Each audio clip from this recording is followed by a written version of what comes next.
Hello guys, welcome to easy learning.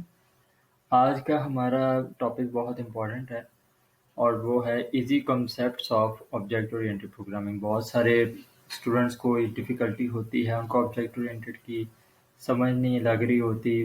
मुख्तलिफ teachers के पास भी जाते हैं। कई दफ़ा जो होता है वो टीचर्स जो है वो अच्छा तो समझा रहे होते हैं लेकिन वो स्टूडेंट के लेवल पे नहीं आके समझा रहे होते। तो इसलिए बच्चे को फिर डिफ़िकल्टी होती है ऑब्जेक्ट ओरिएंटेड प्रोग्रामिंग के कॉन्सेप्ट्स को समझना।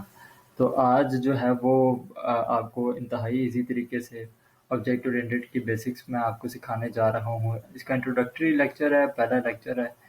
तो इसी तरह हमारी जो ये सीरीज़ जारी रहेंगी।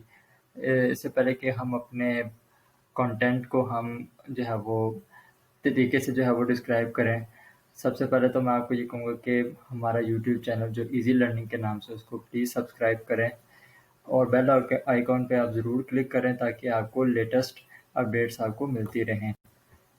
तो हमारे मेन टॉपिक्स जो हम इसमें कवर करेंगे वो ये है कि स्ट्रक्चर प्रोग्रामिंग और ऑब्जेक्ट ओरिएंटेड प्रोग्रामिंग में फ़र्क क्या है, डिफरेंस क्या है, ऑब्जेक्ट्स किनको कहते हैं, क्लासेस क्या हैं, एब्स्ट्रैक्शन, एनकैप्सुलेशन, इनहेरिटेंस या पॉलीमॉर्फिज्म, ये जो चार बेसिक ऊप के कॉन्सेप्ट्स हैं जो हम थ्रू आउट हम इसको लेके चलेंगे।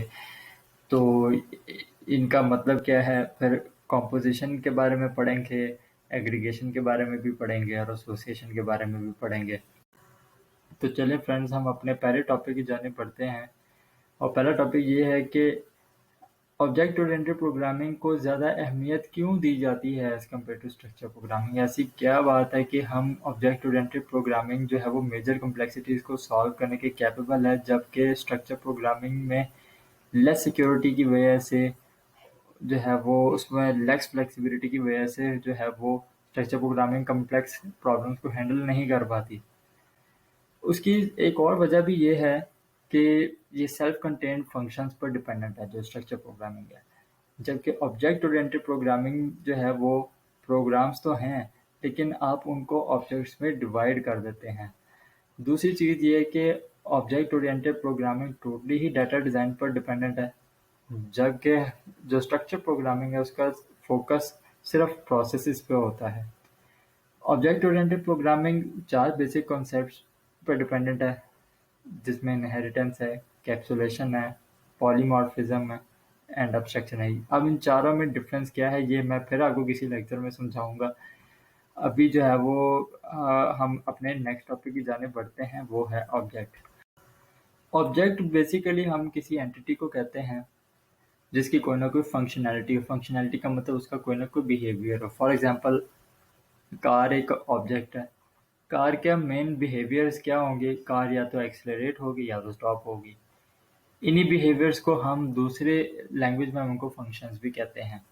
अब यहाँ पे आपको इजीली क्लियरली आपको समझ आ गया होगा कि कार हमारे पास एक ऑब्जेक्ट है और उसके मेन फंक्शंस क्या हैं कि या तो वो स्टॉप करेगी या तो वो एक्सेलरेट करेगी।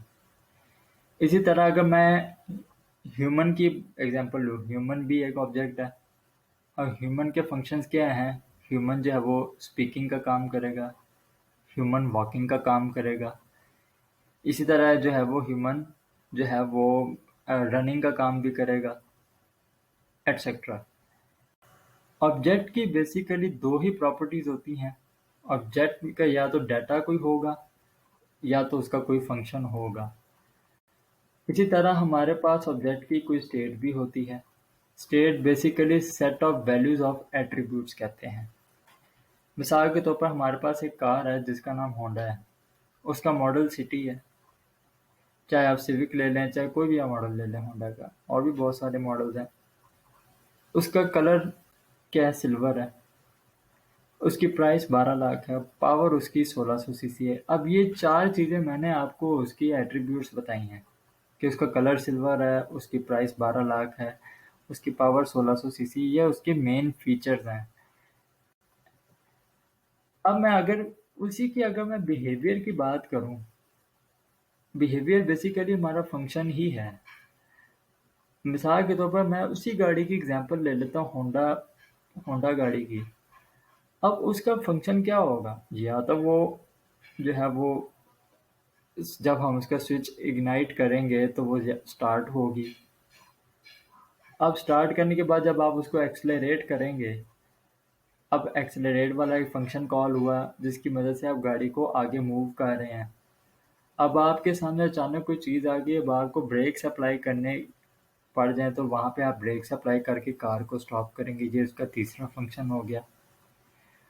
अब आप अगर गलती से रोड पे आगे चले गए हैं और जिस गली में आपने मुड़ना था वो गली पीछे रह गई है, तो आपने अब कार को रिवर्स करना है। आप रिवर्स का फंक्शन अप्लाई करते हुए कार को आप रिवर्स करेंगे। तो ये बेसिकली 4 फंक्शन मैंने आपको एक कार के बता दिए। इसी तरह प्रोग्रामिंग करते वक़्त अब इसका अगर आपको कहा जाए कि आप प्रोग्राम बना के दिखाएँ, तो वो मैं प्रोग्राम आपको इंशाल्लाह अगले लेक्चर में मैं आपको बनाना सिखाऊँगा। अभी हम आगे बढ़ते हैं कि क्लासेस जो हैं वो क्या हैं। Classes basically collection of objects को कहते हैं जिनकी प्रॉपर्टीज़ ऑफ फंक्शन जो होती है मोस्टली सेम होती हैं। अब क्लास का बेसिक सिंटैक्स क्या है कि क्लास लिखा जाएगा, यानी कि क्लास का वर्ड लिखा जाएगा, आगे क्लास का नाम लिखा जाएगा। मिसाल के तौर पर क्लास का नाम आपने कार रखा, ठीक है।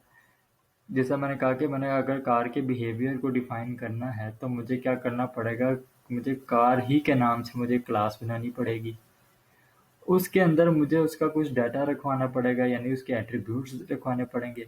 और फिर उसके बाद जो है वो उन एट्रीब्यूट्स के आगे आगे जो उसका फंक्शन होगा मुझे वो भी डिफाइन करने पड़ेंगे। मिसाल के तौर पर एक्सेलरेट का फंक्शन मुझे बीच में लिखना पड़ेगा, स्टार्ट का लिखना पड़ेगा, ब्रेक सप्लाई का मुझे फंक्शन लिखना पड़ेगा, रिवर्स का फंक्शन लिखना पड़ेगा। यही 4 मेन फंक्शन होते हैं किसी भी कार की।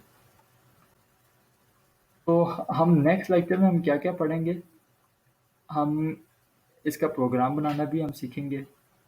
लेकिन उससे पहले मैं आपको समझाऊँगा कि क्लास बनाते वक़्त हम किन-किन चीज़ों का ख़्याल रखेंगे। मिसाल के तौर पर एक्सेस स्पेसिफायर्स को हम यूज़ करेंगे। एक्सेस स्पेसिफायर में क्या-क्या चीज़ें आती हैं, ये भी मैं आपको बताऊँगा। फिर मैं आपको प्रोग्राम भी लिखना सिखाऊँगा सी प्लस प्लस के थ्रू, कि हम सी प्लस प्लस के थ्रू ऑब्जेक्ट ओरिएंटेड प्रोग्रामिंग का आगाज़ कैसे करेंगे। फिर आपको इंटरेक्शन भी समझाऊँगा कि अगर 2 ऑब्जेक्ट्स आ जाएँ या 2 से ज़्यादा ऑब्जेक्ट्स आ जाएँ तो उनका उनका आपस का रिलेशन क्या होगा, ये भी मैं आपको गाइड करूँगा। और ये भी मैं आपको समझाऊँगा कि रिलेशन हम डिफ़ाइन कैसे करेंगे। और फिर नेक्स्ट लेक्चर में मैं आपको object oriented programming C plus plus के थ्रू मैं आपको क्लास में ही मैं आपको फंक्शन जो है वो मैं राइट करना सिखाऊँगा। तो आज के लिए फ्रेंड्स इतना ही। अगले अगले लेक्चर में हम फिर मिलते हैं। अल्लाह हाफ़िज़।